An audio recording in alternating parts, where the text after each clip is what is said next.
పెరుగుతాయి, ఈ ప్రాంతం పచ్చగా ఉంటుందని ఇచ్చంపల్లి ప్రాజెక్టు కానీ గోదావరి జలాలను తీసుకొచ్చి ఉత్తర తెలంగాణకు తెలంగాణ ప్రాంతాన్ని అభివృద్ధి చేయాలని మొట్టమొదటిసారి గోదావరి జలాల మీద సాగర్జీని ఈ కార్యక్రమాన్ని తీసుకొని పాదయాత్రలు చేయడం జరిగింది. ఆ తర్వాత పెద్దలు దేవేందర్ గౌడ్ గారు గోదావరి జలాలను గోదావరి ప్రాజెక్టులను నిర్మించాలని వారు పాదయాత్ర చేయడం జరిగింది. ఆ తర్వాతనే Congress party doctor YS Rajasekhara Reddy గారు ప్రాణహిత చేవెళ్ళ ప్రాజెక్టును ప్రారంభించి ఈరోజు కొనసాగుతున్న ఈ గోదావరి జలాల మీద నిర్మిస్తున్న ప్రాజెక్టుల గురించి మీకు అందరికీ తెలుసు, నేను వాటి లోతుల్లోకి వెళ్ళదలుచుకోలేదు. కానీ ఆ రోజు సాగర్జీ మొదలుపెట్టిన గోదావరి జలాల వినియోగం ఆలోచన ఈరోజు సంపూర్ణంగా పూర్తి కాలేదు, అది మధ్యలోనే ఉన్నది. ఈ ప్రాజెక్టును తిరిగి ముందుకు తీసుకువెళ్ళాలంటే సాగర్జీ సహకారం సంపూర్ణంగా అవసరం ఉన్నది.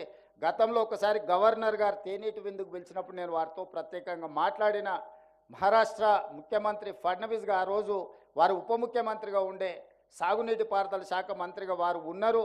వారితో మీరు మాట్లాడి మహారాష్ట్రలో ముంపుకు గురవుతున్న భూమిని కొంత తెలంగాణ ప్రభుత్వానికి భూసేకరణ కింద మనకు ఇప్పిస్తే తిరిగి మనం గోదావరి జలాలను తెలంగాణ కోసం వినియోగించుకోవడానికి తక్కువ ఖర్చుతో ఎక్కువగా ఇంతకుముందు దత్తాత్రేయ గారు చెప్పినారు, లిఫ్టుల కంటే కూడా సహజంగా వచ్చే వాటర్ని మనం వాడుకుంటే ఎక్కువ ప్రయోజనం ఉంటుంది, నిర్వహణ ఖర్చు తగ్గుతుంది అని. ఈరోజు ఆ గోదావరి జలాలను ఆ రకంగా వినియోగించుకోవాలి అని అంటే సాగర్జీ అనుభవం, సాగర్జీ పరిచయం ఈరోజు తెలంగాణ రాష్ట్రానికి అవసరం ఉన్నది. ఈరోజు ఫడ్నవీస్ గారు మహారాష్ట్ర ముఖ్యమంత్రిగా ఉన్నారు, వారు మహారాష్ట్ర గవర్నర్గా సేవలు అందించారు. ఫడ్నవీస్ గారు ముఖ్యమంత్రిగా ఉన్నప్పుడు వారు ఖచ్చితంగా వారితో మాట్లాడి తుమ్మిడిహెట్టి దగ్గర మనకు అవసరమైన భూసేకరణ మహారాష్ట్ర ప్రాంతంలో ఏదైతే ఉన్నదో ఆ భూసేకరణకు వారి సహకారం తప్పకుండా తీసుకుంటాం. నాకు ఎలాంటి భేషజాలు లేవు. తెలంగాణ రాష్ట్ర అభివృద్ధిలో భాగంగా ఎవరి సహకారాన్ని తీసుకుంటాను, ఎవరినైనా నేను కలుస్తాను. ఎన్నికలు వచ్చినప్పుడే నా పరంగా రాజకీయాలు, ఎన్నికల తర్వాత తెలంగాణ రాష్ట్ర అభివృద్ధి లక్ష్యంగా అందులో అనుభవం కలిగిన సాగర్జీ లాంటి వాళ్ళ అనుభవాన్ని మనం తీసుకుంటే ఈ తెలంగాణ రాష్ట్రానికి ఎంతో మేలు జరుగుతుంది. నిన్నగాక మొన్న ప్రధానమంత్రి గారితో నేను మాట్లాడినప్పుడు కూడా స్పష్టంగా చెప్పిన, మీరు 5 ట్రిలియన్ ఎకానమీ గురించి ఈ దేశ ఆర్థిక సంపదను పెంపొందించాలని మీరు ఈ దేశం ముందు పెట్టారు. 5 ట్రిలియన్ ఎకానమీకి మనం చేరాలి అని అంటే నా తెలంగాణ రాష్ట్రం నుంచి నేను 1 ట్రిలియన్ ఎకానమీని కాంట్రిబ్యూట్ చేస్తా. 1 ట్రిలియన్ ఎకానమీని కాంట్రిబ్యూట్ చేయాలంటే ప్రధానమంత్రిగా మీరు మాకు కొన్ని అనుమతులు ఇవ్వాలి, కొంత సహకరించాలని సూటిగా ప్రధానమంత్రి గారిని నేను విజ్ఞప్తి చేసిన. అందులో భాగంగా హైదరాబాదు నగరం వేగంగా విస్తరిస్తుంది. విశ్వనగరం కావాలంటే మెట్రో రైలు విస్తరణ జరగాలి. మెట్రో రైలు విస్తరణ జరిగినప్పుడే ఈ నగరం యొక్క అభివృద్ధికి తోడ్పాటు ఉంటుంది.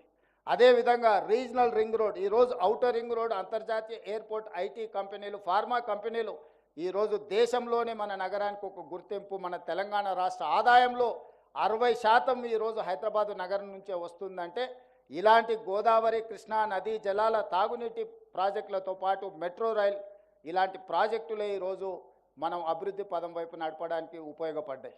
ఇంకా విస్తరించాలి అని అంటే ఇది సరిపోదు. విశ్వనగరంగా మారాలి అంటే మనకు రీజనల్ రింగ్ రోడ్డు కావాల్సిందే. రీజనల్ రింగ్ రోడే కాదు, రీజనల్ రింగ్ రైల్ గురించి కూడా నేను ప్రధానమంత్రి గారి దృష్టికి తీసుకెళ్ళిన.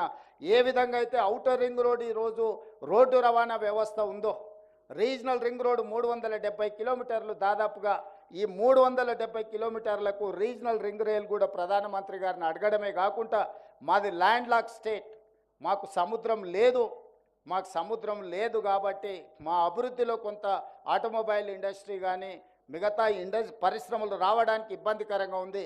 అందుకే మాకు పోర్టులు లేవు కాబట్టి మీరు డ్రై పోర్ట్ పర్మిషన్ ఇవ్వండి. ఆ డ్రై పోర్ట్ నుంచి మనకు బందర్ పోర్టుకి డెడికేటెడ్ గ్రీన్ఫీల్డ్ హైవేతో పాటు ఒక రైల్వే లైన్ మాకు ఇవ్వండి. దాంతో మాకు పరిశ్రమలు పెరుగుతాయి. మేము ఈరోజు ఆటోమొబైల్ ఇండస్ట్రీని తెలంగాణ ప్రాంతానికి తీసుకురావాలనుకుంటున్నాం. దానికి కూడా మీరు సహకరించాలి అని చెప్పి నరేంద్ర మోడీ గారిని అడగడం జరిగింది. ఇదే కాదు, సుదీర్ఘకాలంగా పెండింగ్ ఉన్న కాజీపేట రైల్వే కోచ్ ఫ్యాక్టరీ కూడా నరేంద్ర మోడీ గారు మనకు మంజూరు చేసినారు. ఆ పనులను కూడా వేగవంతం చేయమని చెప్పి నరేంద్ర మోడీ గారికి నేను విజ్ఞప్తి చేసిన. ఈరోజు ఈ నగరం విశ్వనగరంగా పెరగాలి. పదే పదే చాలా సందర్భాల్లో చర్చలు వచ్చినప్పుడు ఆంధ్రప్రదేశ్తో పోటీ పడదాం, మనకంటే అమరావతి ముందుకెళ్తుంది. మనం అమరావతితోని ఆంధ్రప్రదేశ్తోనే ఏందా పోటీ పడేది? ప్రపంచంతోనే పోటీ పడదాము.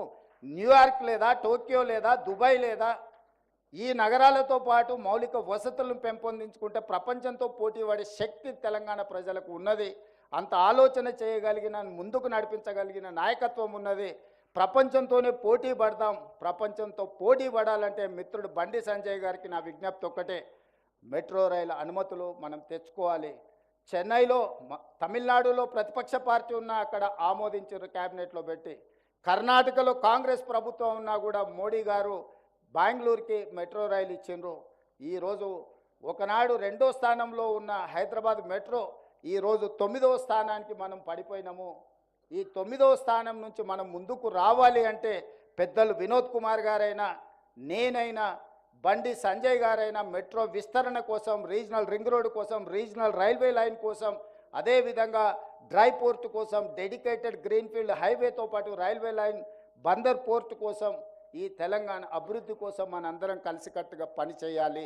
తమిళనాడులో ఏదైనా విషయం వస్తే, జల్లికట్టు సమస్య వస్తే అందరూ కట్టగట్టుకొని కేంద్ర ప్రభుత్వంతోనే కొట్లాడి జల్లికట్టుకు అనుమతి తెచ్చుకున్నారు.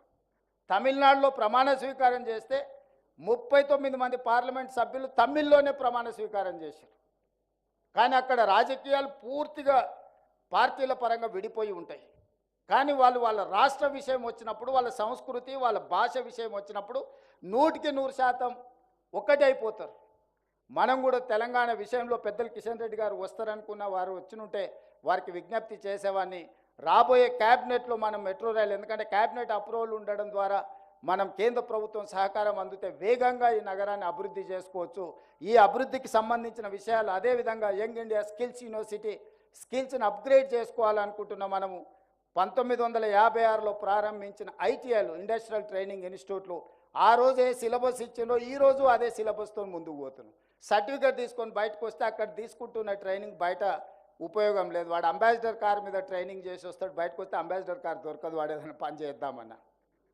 అందుకే ఈ మధ్యకాలంలో టాటా సంస్థతో మాట్లాడి ఈ తెలంగాణ రాష్ట్రంలో ఉన్న 65 ఐటీఐలతో పాటు ఇంకొక 10 కలిపి 75 ఐటీఐలను 75 శాసనసభ నియోజకవర్గాలలో వాటిని అప్గ్రేడ్ చేయడానికి, ఈ ఐటీఐలను అడ్వాన్స్డ్ టెక్నాలజీ సెంటర్స్గా మార్చి ఈరోజు ప్రపంచంతో పోటీ పడి వాళ్ళకు పని కల్పించడానికి, సాంకేతిక నైపుణ్యాన్ని అందించడానికి అవసరమైన సిలబస్ని, అవసరమైన సాంకేతిక నైపుణ్యాలను అన్నిటిని కూడా ఏర్పాటు చేయడానికి ఇప్పుడు టాటాతోని మనం జాయింట్ వెంచర్ చేసిన తెలంగాణ రాష్ట్ర ప్రభుత్వం. దీన్ని అప్గ్రేడ్ చేయడానికి 2400 కోట్ల రూపాయలు ఖర్చు అయితే కేవలం 14% 300 కోట్ల రూపాయలు మాత్రమే తెలంగాణ రాష్ట్ర ప్రభుత్వం పెడితే, టాటా సంస్థ 2100 కోట్ల రూపాయలతోని 86% వాళ్ళ నిధులతోని తెలంగాణ రాష్ట్రంలో ఉన్న మారుమూల ప్రాంతాలలో ఉండే యువకులకు సాంకేతిక నైపుణ్యంలో శిక్షణ ఇవ్వడమే కాకుండా ఉద్యోగ ఉపాధి అవకాశాలు కూడా వాళ్ళే కల్పిస్తామని బాధ్యత తీసుకున్నారు. ఈరోజు మనం young India skills university PPP మోడల్లో తీసుకున్న పబ్లిక్ ప్రైవేట్ పార్ట్నర్షిప్. గవర్నమెంట్ ఒక ఫెసిలిటేటర్గా మాత్రమే ఉంది. ఆ యూనివర్సిటీ చైర్పర్సన్గా ఆనంద్ మహేంద్ర గ్రూప్ చైర్మన్ని ఈరోజు మనం యంగ్ ఇండియా స్కిల్స్ యూనివర్సిటీ చైర్పర్సన్గా పెట్టినాం. శ్రీని రాజును వైస్ చైర్మన్గా పెట్టినాం. బోర్డ్ ఆఫ్ డైరెక్టర్స్లో ఈరోజు అపోలో, లేకపోతే రెడ్డి ల్యాబ్స్, అన్ని కంపెనీలలో లిజెండ్స్ ఎవరైతే కంపెనీలు ఉన్నారో వాళ్ళందరినీ బోర్డులో డైరెక్టర్లుగా పెట్టినాం. ఆ సంస్థ నడవడానికి ప్రభుత్వం మీద నిధులకు ఆధారపడకుండా ఒక 600 crores కార్పస్ ఫండ్ వివిధ కంపెనీల నుంచి పూల్ చేసి వాళ్ళ దగ్గర ఒక 600 కోట్ల రూపాయల యూనివర్సిటీ ఆ ఛాన్సలర్ అక్కడ ఉండే చైర్పర్సన్ డిస్పోజాఫ్లో పెట్టినాం. ఎందుకంటే దాని నిర్వహణలో ₹1 ప్రభుత్వాన్ని అడగాల్సిన పని లేకుండా, నిర్మాణంలో కూడా మెగా సంస్థ ముందుకు వచ్చి 60 ఎకరాల స్థలం ప్రభుత్వం ఇస్తే 200 కోట్ల రూపాయలతో క్యాంపస్ మొత్తం వాళ్ళే సిఎస్ఆర్ ఫండ్స్ కింద కట్టమని ముందుకు వచ్చారు. June 2 లోపల ఆ క్యాంపస్ మొత్తం సిద్ధం చేస్తున్నాం. ఇవాళ స్పోర్ట్స్ ఇష్యూలో కూడా 140 కోట్ల మంది ఉన్న ఈ జనాభా ఒక్క ఒలింపిక్లో మనం గోల్డ్ మెడల్ కూడా సాధించుకోలే. నేను మొన్న సౌత్ కొరియా పర్యటనకు పోతే ఆ దేశం 32 మెడల్స్ తెస్తే నేను సౌత్ కొరియన్ స్పోర్ట్స్ యూనివర్సిటీకి పోతే 16